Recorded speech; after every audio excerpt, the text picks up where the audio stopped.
या ठिकाणी समोरचे लोक काय आहेत म्हणेलपणा अंगात पूर्णपणे 5 दशक सांगतात विकासाचं काम केलं। मी शेवगाव शहरामधील माझ्या सगळ्या बंधूंना विचारतो, शेवगाव शहरात जर एक घमिलं वरवरून टाकलं असलं तर उद्यापासून मी त्यांचे पॉम्पलेट वाटायला सुरुवात करेन।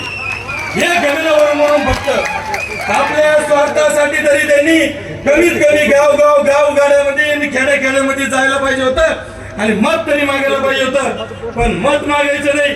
कारण त्याचं कारण असं आहे, पैशाच्या जीवावरती आणि सत्तेच्या जीवावरती घराघरामध्ये उमेदवार घ्यायचा आणि 5 वर्ष आले का फक्त साखर डाळ वाटून जर दक्षिणेचं खासदार होता येत असलं ना तर 20 ला 4-2 एकर विकून पुढच्या टायमाला 10 किलो साखर आणि 2 किलो डाळ देईल।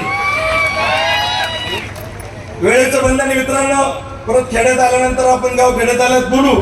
मी साहेबांची या ठिकाणी माफी मागतो, 2 मिनिटं अधिक बोललो साहेब, पण येणाऱ्या काळामध्ये तुम्हाला मला दिवसाची रात्र